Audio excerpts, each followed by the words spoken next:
Bonjour et bienvenue sur Croisée des chemins. Commençons par les questions de légalité sur la question des expulsions. Un groupe de propriétaires et de sociétés immobilières poursuit en justice le nouveau moratoire d'expulsion de l'administration Biden. Alors ce moratoire est plus restreint que celui qui a expiré le 31 juillet, puisqu'il exclut les zones où la transmission du Covid est considérée comme faible, mais en réalité, il couvre tout de même plus de 80%, voire 90% des comtés américains.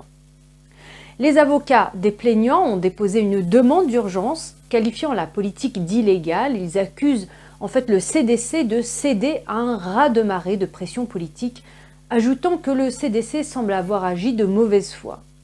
Ils mettent en avant également le fait que les propriétaires ont perdu des milliards par mois avec l'interdiction d'expulsion initiale.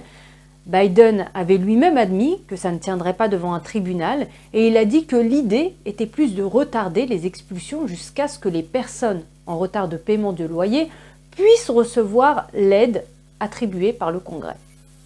La Cour suprême a confirmé le moratoire d'expulsion initiale du CDC, mais le juge Brett Kavanaugh a déclaré que le Congrès devait agir pour le prolonger. Passons à présent à la légalité toujours, mais des passeports vaccinaux qui font également l'objet d'un examen minutieux.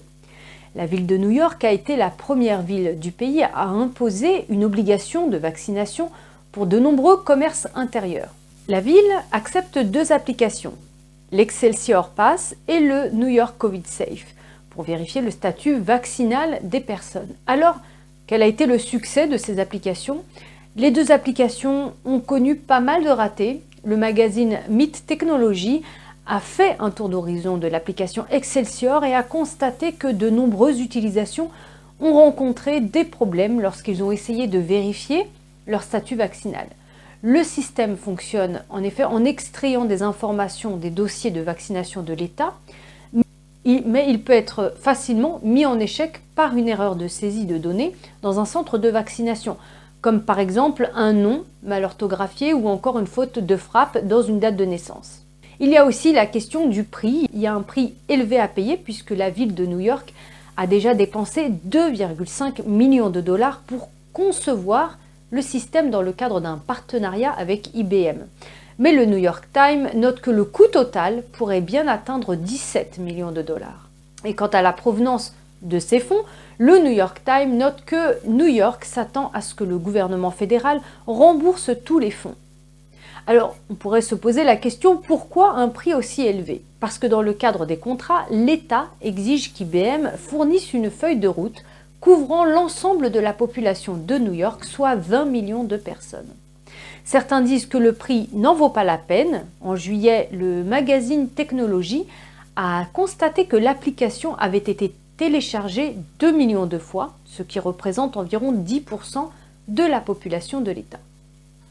Et quant aux endroits où l'application a été la plus utilisée, il s'agit principalement de lieux haut de gamme. Certains notent qu'il sera difficile pour les petites entreprises d'appliquer la loi en raison du manque de ressources et de main-d'œuvre. D'autres font remarquer que beaucoup de New-Yorkais sont déjà en retard dans le paiement de leur loyer et n'ont pas les moyens de s'acheter un smartphone. Une autre question qui reste sans réponse pour le moment en tout cas, c'est la question des exemptions religieuses ou médicales. Le passeport vaccinal ne protège pas du Covid. John White, médecin en chef de WebMD, explique à Axios qu'il pourrait y avoir un faux sentiment de sécurité chez les vaccinés qui ne tiennent pas compte du variant Delta. Il a déclaré « Si nous pensons à des cas d'infection révolutionnaires comme un passeport, comment un passeport peut-il protéger contre cela ?» Jamie Garcia, qui est une infirmière et organisatrice de la coalition Stop Lab Spying, déclare au magazine Technology qu'un passeport vaccinal ne résout pas le problème du Covid, ajoutant « Des variants vont aussi se présenter ». Par ailleurs, une autre préoccupation se pose de plus en plus, la question de la vie privée. Certains en effet s'insurgent contre le manque de transparence de l'application et s'inquiètent du risque de surveillance. Et Washington Post rapporte qu'il y a aussi la question du vol. Il est en effet facile de voler un QR code à quelqu'un d'autre. Jim Janey, maire par intérim de Boston, s'en prend à l'obligation de vaccination du maire de New York, Bill de Blasio, et fait le lien entre l'obligation de vaccination de New York et l'esclavage. Elle laisse entendre qu'elle n'est pas favorable à un passeport vaccinal. La maire démocrate prévoit plutôt, de son côté, de se concentrer sur l'accès au vaccin. Elle souhaite toujours que davantage de personnes se fassent vacciner, mais, dit Janet, quand il s'agit de ce que les entreprises peuvent choisir de faire, nous savons que ces types de choses sont difficiles à appliquer quand il s'agit du vaccin. Suite à son intervention, plusieurs conseillers municipaux de Boston ont critiqué Janet pour sa comparaison. Ils souhaitent que la maire renforce la confiance dans le vaccin, et c'est notamment le cas de Andrea Campbell, conseillère municipale, qui a tweeté « Lorsque nous combattons un virus mortel, ce genre de rhétorique est dangereux. Montrer une preuve de vaccination n'est pas de l'esclavage. Nous sommes trop proches pour céder du terrain au Covid, dit-elle. La science, c'est la science. C'est assez simple. Vax up et mask up. Toute personne, dit-elle, en position de leadership devrait utiliser cette position pour renforcer la confiance dans les vaccins. » Et un sénateur républicain a présenté un projet de loi qui exigerait l'identification des électeurs dans tout l'État et qui créerait un système de passeport vaccinal. Le sénateur du Dakota du Nord, Kevin Cramer, a présenté ce nouveau projet de loi au Sénat mardi, qui rendrait obligatoire l'identification des électeurs dans tous les États qui ont un système de passeport vaccinal. En effet, selon M. Cramer, si les États peuvent demander aux résidents quelque chose d'aussi privé que leur statut vaccinal, il ne devrait pas y avoir de problème à leur demander la preuve de leur identité lorsqu'ils votent. Le problème étant qu'aucun État ne dispose encore de passeports vaccinaux obligatoires. La ville de New York aura bientôt l'un des systèmes les plus stricts du pays. Les habitants devront prouver qu'ils ont été vaccinés pour entrer dans les salles de sport, les restaurants et les théâtres. D'autres commerces d'ailleurs pourraient être ajoutés prochainement car le maire de New York, Bill de Blasio, affirme que l'objectif est de convaincre tout le monde de se faire vacciner. En tout cas, concernant cette proposition de loi, les Républicains et les groupes de défense des libertés civiles s'opposent au système de passeport. Ils disent que cela conduit à une société ségrégée. De son côté, la Maison-Blanche affirme qu'il n'y aura pas de passeport fédéral pour les vaccins, mais Biden déclare que d'autres villes devraient suivre l'exemple de New York. En tout cas, le projet de loi de Cramer ne devrait pas obtenir un soutien suffisant des démocrates pour être adopté. Et en parlant de projet de loi, les sénateurs examinent des centaines de propositions d'amendements au projet de loi sur les infrastructures sur la colline du Capitole. Il y a environ 250 propositions jusqu'à présent. Le sénateur Chuck Schumer, leader de la majorité au Sénat, a dit que le Sénat a examiné 8 amendements, 5 amendements ont été menés par des sénateurs de la minorité républicaine, 7 autres amendements ont fait l'objet d'un vote par appel nominal, un amendement a été proposé par le duo peu commun des sénateurs Warnock et Cruz, qui a été adopté par vote vocal. Mais pour l'instant, l'infrastructure de l'Amérique est toujours sous les feux de la rampe, non seulement en raison des milliers de milliards proposés, mais aussi parce qu'un bulletin d'évaluation a montré qu'elle n'a obtenu qu'un minuscule C-. En effet, l'ASCE, qui est l'autorité responsable de sites protégés, lui a attribué la note de C-. Bien que cette note puisse paraître faible, elle est en fait en hausse par rapport au D- d'il y a plus de 4 ans. Et l'infrastructure n'est pas le seul domaine à obtenir un C-. Selon un nouveau rapport du Sénat, la note moyenne des agences gouvernementales en matière de cybersécurité est de C-. Les sénateurs Rob Portman et Gary Peters ont publié mardi 3 août un rapport bipartisan sur la cybersécurité au sein du gouvernement fédéral. Le rapport de la Commission sénatoriale de la sécurité intérieure et des affaires gouvernementales a évalué 14 départements ministériels et 9 agences indépendantes. La note globale moyenne en matière de cybersécurité est de C-, avec 5 départements obtenant un D, notamment les départements d'État, du commerce, de l'éducation, des transports et des anciens combattants.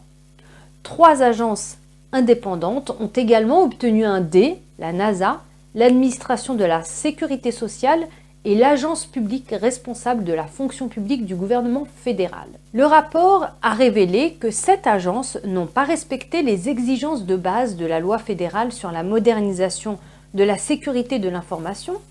D'autres conclusions montrent que certaines agences utilisent des systèmes anciens qui ne sont plus pris en charge par le fournisseur avec des mises à jour de sécurité, et que d'autres, encore, ne protègent pas correctement les informations permettant d'identifier les personnes. Le rapport Portman-Peter fait suite au rapport bipartisan de Portman de 2019 sur la cybersécurité des agences fédérales et examine les rapports des inspecteurs généraux de l'année fiscale 2020 sur le respect des normes de sécurité de l'information fédérale.